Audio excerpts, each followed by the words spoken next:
Daghan ang niduol nako sukad sa akong pagka-ordin pagkapari. Mga 18 na katuig ang milabay. Daghan na kaayo ang niduol nako tungod sa problema, labi na gyud mga asawa na problema sa mga bana. Din ako no sila kasabot sa ilang bana. Padir din ajud ko kasabot sa akong bana. Nga ako yung sagarang tambag, ayaw sabta. Kay ma-stress ka. Muna ang mga Hudiyo, din aman sila kasabot ni Kristo, nya ila man yung sabton na stress na miya. Na miya. Muna ayaw sabta. Unsaon man? Kanang bana ba nga di nakakasabot or ibong asawa di na nimo masabtan nga sa una lambing kaayo karon yaw-yawa na kay istanan. Sa una humot kaayo karon baho na. Di kasabot. Anong di na siya manutbras, di na siya kay maligo, di nakakasabot. Ana. Ayaw na lang nagsabta. Unsaon man? Pagin mo itubag.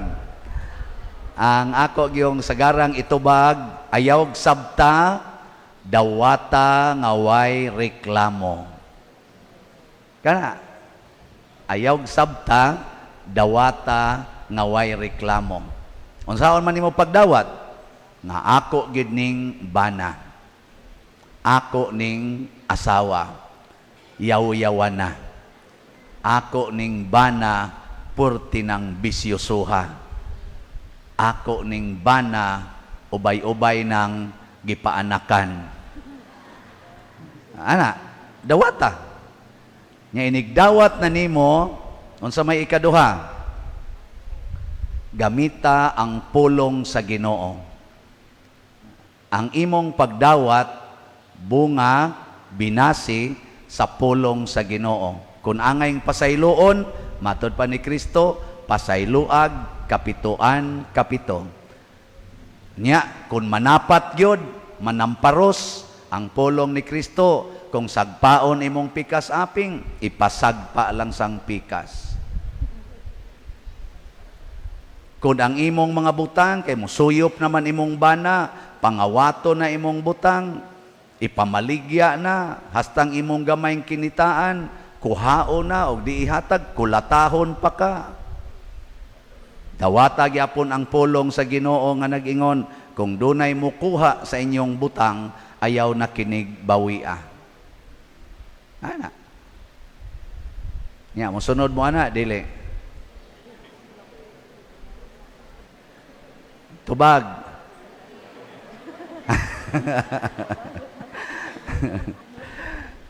Si San Vicente Ferrer, iyan ang gisunod.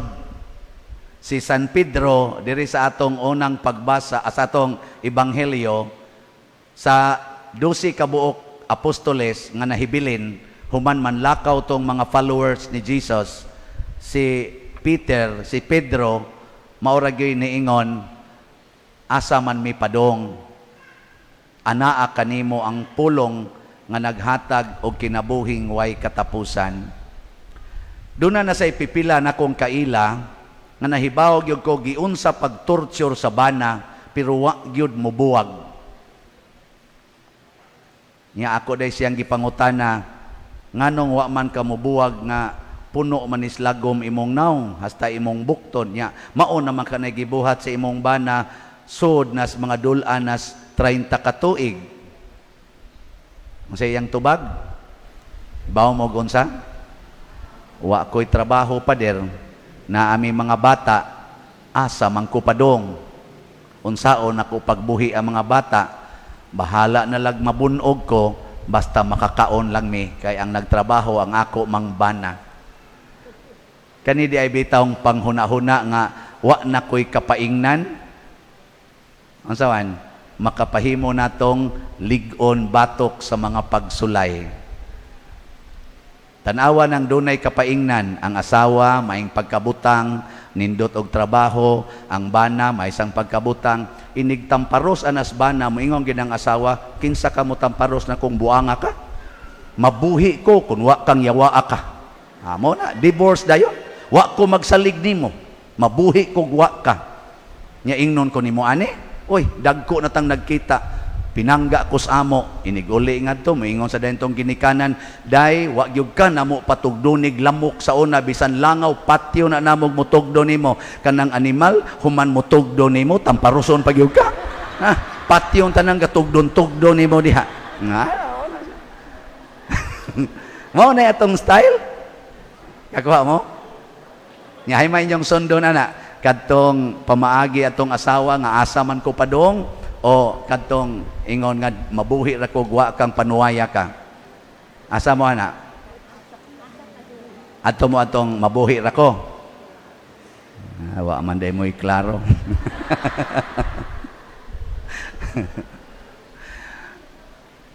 Kung makasulti ta ana ngadto sa tao nga gamay ra jud kayog abilidad sa paghatag nato og kinabuhi, labaw pa untatang masaligong musulti ni ana nga di gyud ko mubiya sa Ginoo, kay siya na gyud mismo mo inideklarar ang akong mga pulong espiritu og kinabuhi.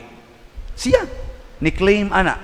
Unya wa gitay laing kapasanginlan sa tanang nindot nga nahitabo sa atong kinabuhi, gagmay og dagko, way laing kapasanginlan og way laing hinungdan ang Ginoo mismo. Nya labaw sa tanan kining ginuhua nahigugma nato gani iyang halad ang iyang lawas og dugo para nato. Siya'y naghimo ana. Mao na ang mosunod sa Ginoo di gyud magmahay. Kinsa ninyo dinhi ang mosunod sa Ginoo be? Taas ang kamot. Puro gid ay mo mga yawan noon. Ang basig nakalitan lang mo, ako usbon ha, ang musunod sa Ginoo, di gyud magmahay. Sige, kinsa dinhi ang gustong musunod sa Ginoo, taas sa gamot. Ang di musunod, ang di mo pataas, gasunod sa yawa, ha? Automatic. Maayo, ang tanang choir, ganiha ra gid silang isa. Believe jud kay ko aning choir na to. Jutay ra ani ang yawanon. Nasa noy mapili pag yun. Si San Pedro, misunod ni Jesus. Iyang gipamatud-an ang iyang deklarasyon nga niingon siya, asa man mi padong, anaa kanimo ang pulong sa kinabuhing way katapusan. Pagkawagtang na ni Kristo sa unang pagbasa, gihisgutan dire nga si San Pedro makabuhi nagpatay, makaayo og mga masakiton. Mura na sad siyag si Kristo. Ang mga tao magpangita niya, daghan kay mga tao mangita niya adto-adto siya laing lugar, kay ngano man makaayo siyag patay, makaayo siyag masakiton. Ang bakol gato si nga nato Inias, oy sus nakalakaw galukso-luksoy. Si Tabita nga namatay, iglulubong na, oy nilingkod.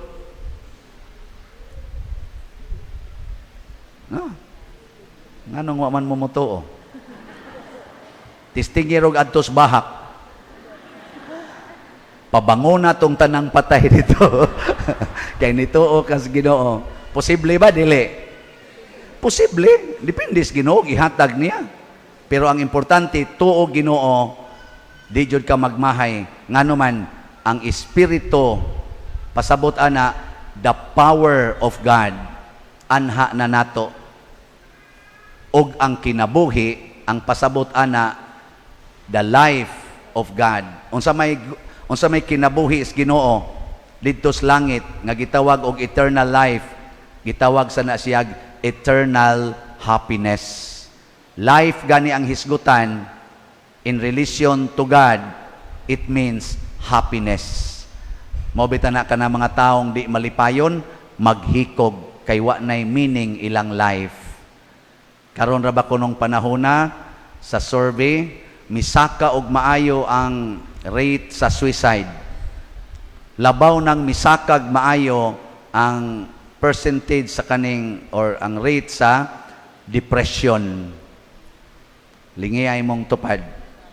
Ing nakumusta imong life. Or nindot sa tingi pangutanon, napakay life. Ang kuya, iniglingi ni mo ba, lalaki. Unya, ingon na siya, you are my life. Aw, og tanaw ni mo, madadasad, ingnasad, same to you. Tanawa, di ba? Milagruhan day mong San Vicente. Magkaminyo ay dayon mo next month or next year. Nya, after 5 years, maingon ka, wa na ko kasabot aning banaha. Nya, mahinomdom day mo sa kong giwali nga, ayaw sabta, dawata. Pag-abot na ko dinhi, daghan sa ko wa masabti. Wa ko kasabot. Sa ako sa pagkapari, daghan sang panahon nga wa ko kasabot. Nganong nagpari gyud ko nga minyoono naman ta ko una. Anya nga wa na ko basabti kaysa pag first year na ko sa pagkapari, na in love man ko usa ka babay. Adtong panahon na, I was 41 years old, ang babae 18 years old. Nga magsige man gid siya text nako nga ikaw na talaga. Tagalog mo sa to, ikaw na talaga. Mo nang sige na lang sa kog kanta og bakit ngayon ka lang dumating sa buhay ko. Iabot gyud ko atog mga 3 months nga hilak-hilak, agas akong luha. Ning ano man Lord nga imo pa man jud kong gipabiya adtong ako daon tang minyuanan nga uyab, haron lang jud ko mapari. Unya karon torturon ko nimo emotionally. Kung kanus ako natiguang, karon pa ko na in love. Ay no, ang tiguang ma in love ang ginagbatan noon. Wa ko kasabot. Anya unsa may akong gibuhat? Sige ko adto sa adoration, sige ko pangutanas Ginoo, inigmata nako, gahilak ko, nabasa akong unlan sa akong mga luha. Dito? Yang isultis Ginoo nako, may na lang na kay unlan ray nabasa. Ambot ngano na nga tawa. Pero pag human sa 3 months, mga around 3 months, kadto nga maong particular experience ba? Nawa ang akong emotional attachment ni adtong maong babae. Nya kay suod man kay mi, magkita ra man gyapon, magsige na kog pamugos og ingon sa akong una-una, narao, mao man na siya gud. Ganahan man kay kaada niya, in love man kay ka, usa ra jud isulti, imo na nang anak. Ayaw nagpaanaki. Mo ra gina isulti, imo nang anak. Ayaw nala nagpaanaki. Ko sakto sad no. Nya diha nako hinay-hinay nakasabot. Nya abi nako mawa na to gisundan pagitog mga napo kabuok. Oh, lagi. Karon gani hapit na sad gani mo 11.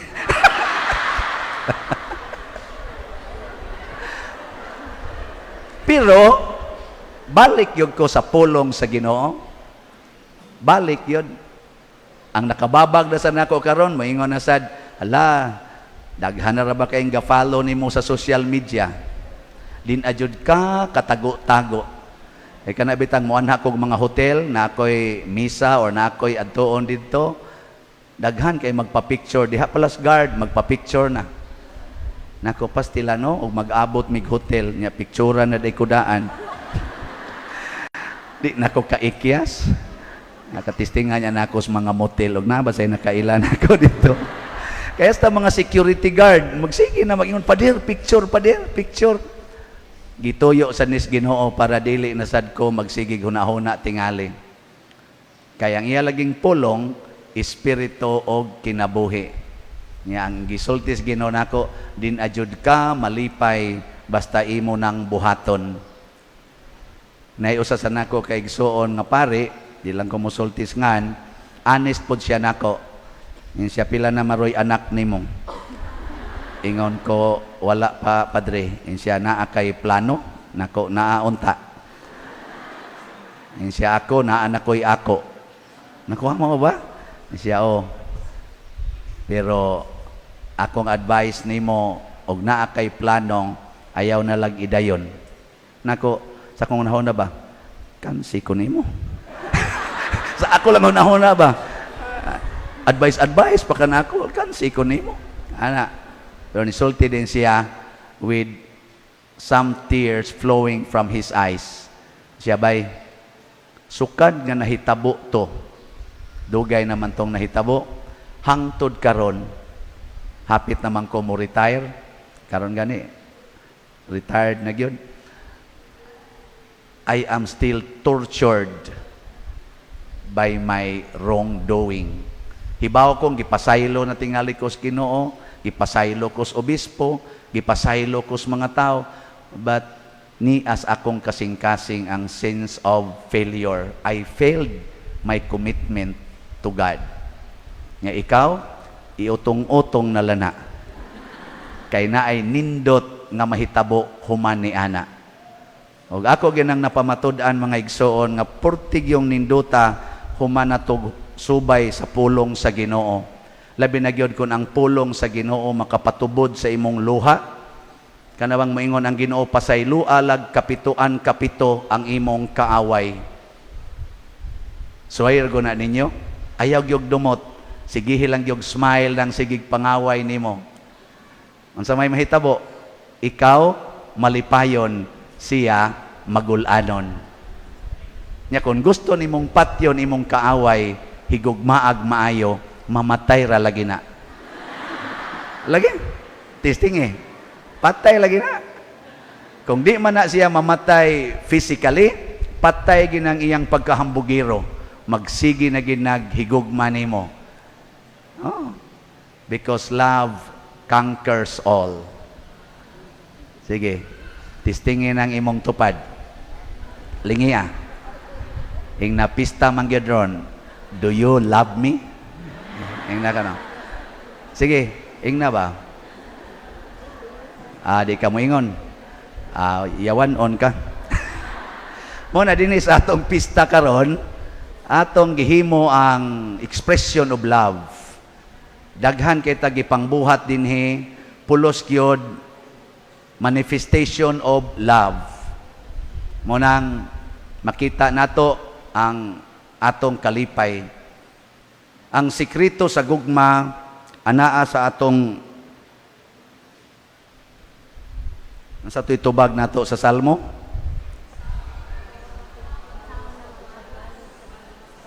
Unsaon nako pagbalos sa Ginoo tungod sa daghang mga kaayuhan nga gihimo kanako. Purting daghanang gihimong maayo sa Ginoo. Kana pa lang imong naong nindot na kay na.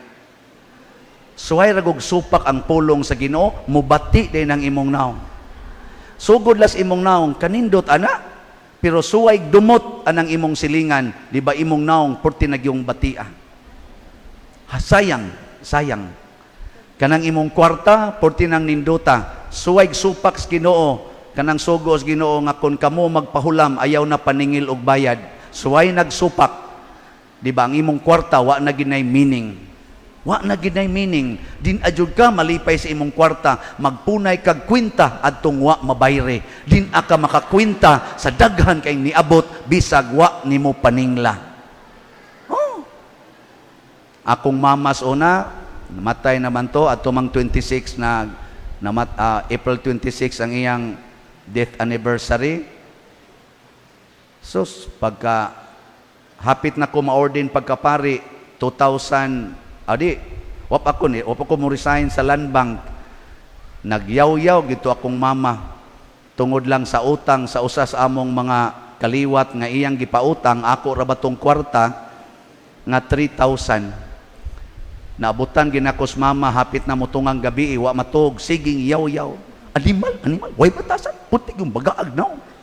Kinsa man na ma? Siya, ay sikuan ba? Nakadawat na magkwarta? Wag yung kahinungdom sa iyang gihuam din. Nakupilam na ito iyang huwam. Isa, katuban 3,000 nga iyang gihuaman. Ako rin may gatunol ato. Imo ditong kwarta. Isa, imo to. Ako may gatunol ato. Naku nalimot naman ko ana ma. Ngano sige pa man nimo hinumdom. Sobra naman na tulo ka tuig. Isa, kadaghan naman siya ni Saad. Nakadawat na magkwarta. Mag-agi-agi lang din. Way. Mag-agi-agi lang din. Naku, ayaw na lang na ma. Kay ang Ginoo nag-ingon kung kamo magpahulam ay namo paningil og bayad. Diha naman ko adto simbahan, active naman iko simbahas Guadalupe. Nako basin baya ma sa sige nimong paningil ana, maimpirno hinoon ka. Ingos mama, ha? Ako nga way sa, ako nga wa mo ko igor ako naningil, ako'y maimpirno. Kun mao nay pamaagis Ginoo, biyaan ko ng impirno, biyaan ko na. Purting isugang mama, ni hilom na lang sa ko. Hilom ko nako. Akong mama ba, musod gid ag impirno. Patay naman to, ambot hain ka turon sige. Sa diyang hapit na ko maordinahi pagkapari, si mama ni sulti nako, ay na-ordin man ko June 22, 2004. Mga month of May, ingon ako ma, next month na ko ordinahan. Ingos mama, sus, ano? Luha-luha yung mata mo. Ako karon ba og musimba ko simbahan daghan kay muduol nako magsigig lamano manang kanindot sa imong anak ordinahan na gyud pagkapari kanindot gyud sa imong anak manang ana sus ako wa nako kaila ng uban nga muduol nako.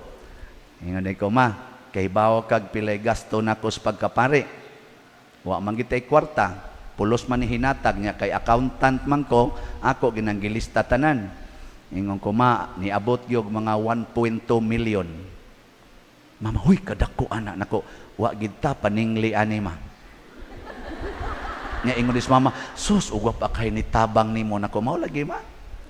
Nako kadtos papa, sudguwa sa ospital for 6 years, pulos gid to donation. Nya pagka diha nako seminaryo, among youngest na operahan kasing-kasing og kidney, si mama naputlan diri kay nag gangrene.